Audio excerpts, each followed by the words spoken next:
You know, if you don't believe one person can make a difference, take a look at the history of suicidology, and it is a study. Everybody hears it. You do what? I say, I'm a suicidologist. What in the world is that? I said, well, let me give you a Latin class real quick. Any word that ends in ology is study of the word you just heard. So ology is the study of suicide when it's suicidology. And when I got home from the Army, that was a short line at school, so it was pretty quick to get to the front of the line. And I was tired of standing in line, I can tell you. But I went to LSU, and by the way, for those of you from Alabama, LSU is still undefeated today. Sorry. I had to get that one in. We've lived a long time in hope. So my presentation this morning is going to talk a little bit about will you be found in the formula of hope. Now, when you think about formulas, and maybe chemistry was your favorite class in school, it wasn't mine. There's some very simple formulas that we would not be able to live without. Would you agree? Oxygen is just one element with two molecules. O2. We can't do without oxygen. Water, H2O. Simple formulas, aren't they? You've already seen one element of the formula up here on the stage today, the Hope Squad. Let's give those kids a hand one more time.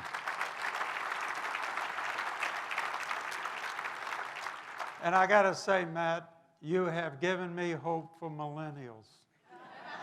Thank you so much. It's been very difficult.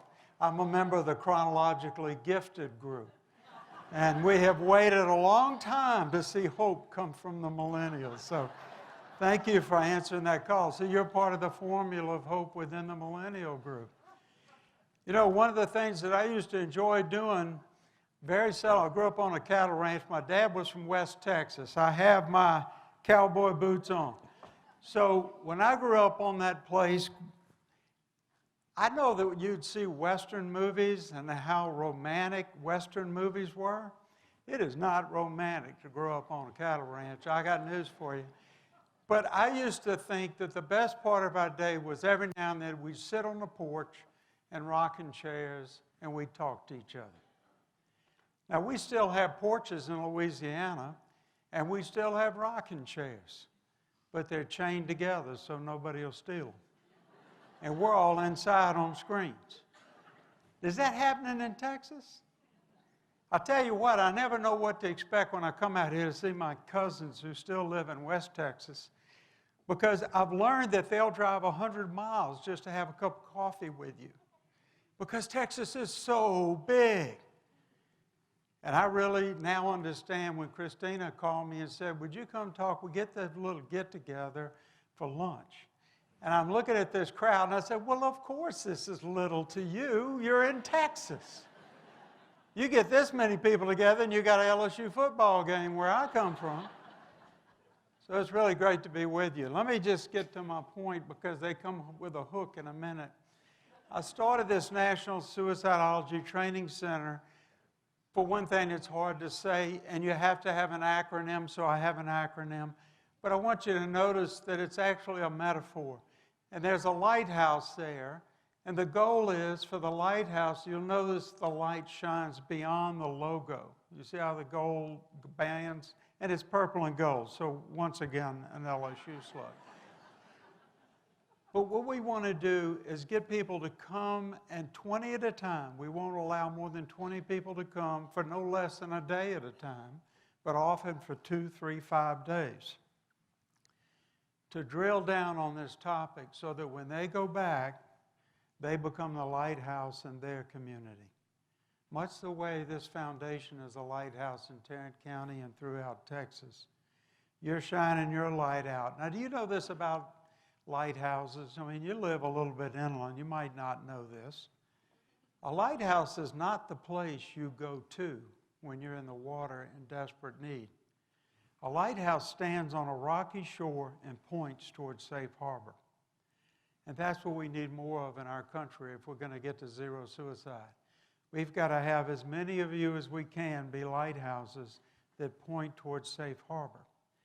What I've learned in all these years is that we expect people in the safe harbor to know what to do when someone is brought through QPR or Hope Squad or any of the Beyond the Cube.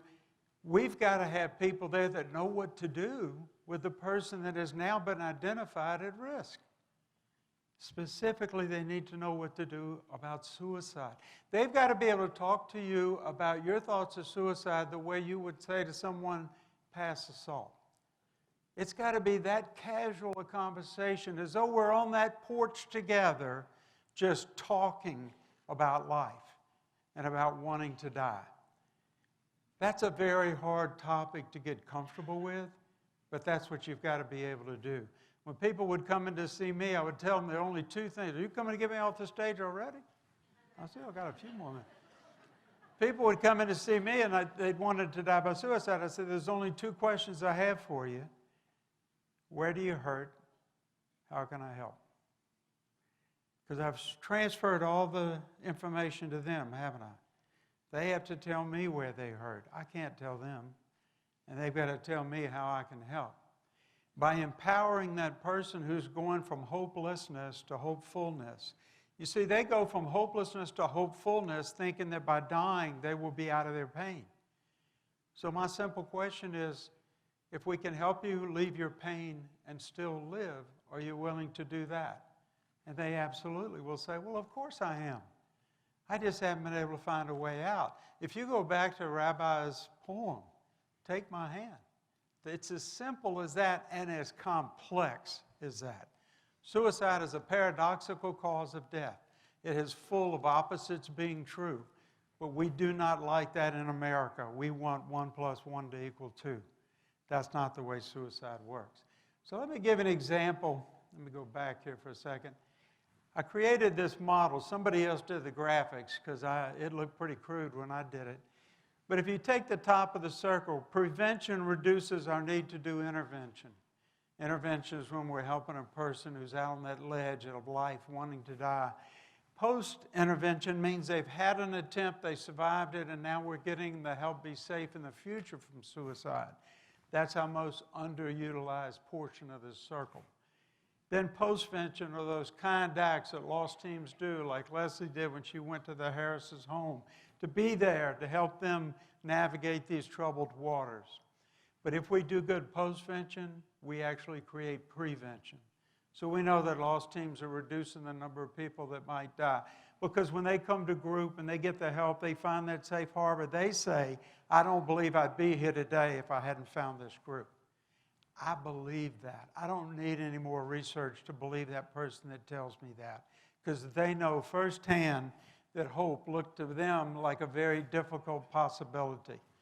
So I went to the source of all information, Wikipedia, and I got this definition. Faith is a confidence or trust in a person, place, or a belief that's not based on proof. Hope is an optimistic attitude of mind based on an expectation or desire. I'm okay with both of those. I put it this way. Faith says it is so now. Hope says it can be in the future. You see, that person who's wanting to die wants hope that they can survive. But they need guidance, they need support, they need the proper, tender, loving care that we don't find available today in our typical system of care. We arrive in a hospital, in a psychiatric unit today, all too often when I read the records of someone's death by suicide, it occurs within a few hours of discharge, using the exact plan they shared at the time of admission, but they have a record where nobody ever talked to them again about suicide. We've got to get beyond telling people that the way to leave the hospital is to deny you're having thoughts of suicide 3 days in a row, then you can go home. All too often, going home means they go home to die. We've got to go beyond knowing how to refer to making sure the people we expect to know do, in fact, know what to do when they arrive. They are the hope we have to get. We have to find lighthouses and all those treatment facilities. For so many people that look forward, this is the kind of hope they see. They see these troubled waters. They see this place turning them away. And what they've spent most of their time is navigating between hope and despair. That's a very difficult desert to be on, where you struggle to have the hope when inside you're having trouble breathing. Can people get past it? Absolutely. So many can. Are families going to be the ones that carry the burden? Absolutely. They always have. The taboo, the stigma is placed on the family in a way that is so judgmental and impossible to hold that only another person who's found a way to shed that weight, standing in front of them, that can say, I'm here to help. And as soon as they lock eyes and know that that person has been through this loss, hope is established. And when hope is established, people thrive. It's a burden. It's a long time to get to the place where you have a suicide and you're then able to make meaning of that loss. Every one of you in this room are participants in this family making meaning of her death, of Jordan's death. Does that make sense to you? You're part of that formula right now.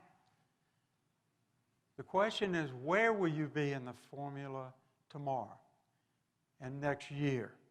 How will you take the energy in this room, put it in a bottle, and take it with you like lightning so that you become a lighthouse, if for nothing else, to point people toward the foundation where they can get training and they can get skills that help them become part of the installation of hope. Installation of hope is what families get when somebody shows up at their door unexpected as a volunteer to say, you've already paid too great a price.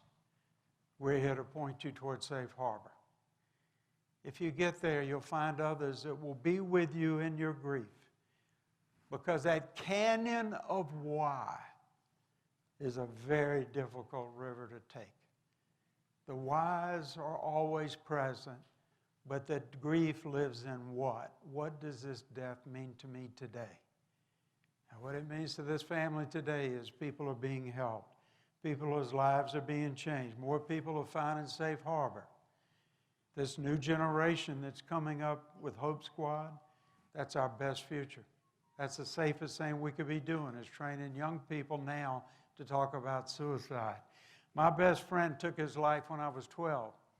We were pulled out on the school ground and told at the end of the day. I know my teacher put her job on the line by even telling us. You can look at me and tell when I was 12 was a while back.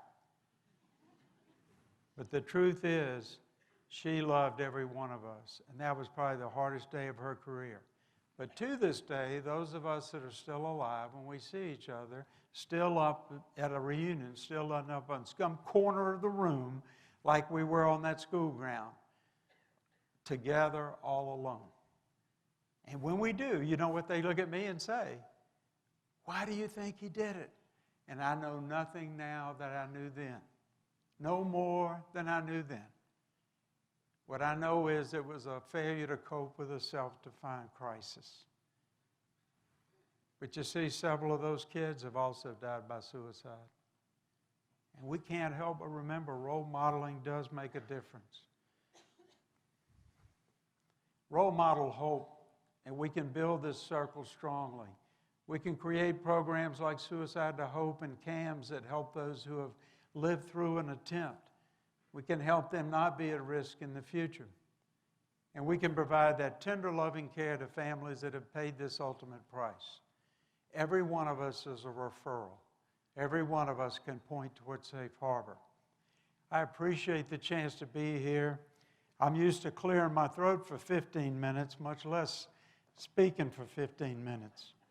I'm used to doing 6 hours of training minimum. But I hope I've given you something you can take with you today beyond what we've had here today. Be part of the formula for hope, because I believe that 85 Hope Squads and 70,000 students being touched and 5,000 residents, this can be the drop in the bucket. Tom and I were talking about earlier. It feels like a drop in the bucket sometimes when the bucket is so big. Well, oh, what a drop this is. When I look out at this room, all I see is hope. Please go home, look in the mirror, and find that symbol of hope in your formula and make a difference tomorrow. You can do it because they have too. Thank you.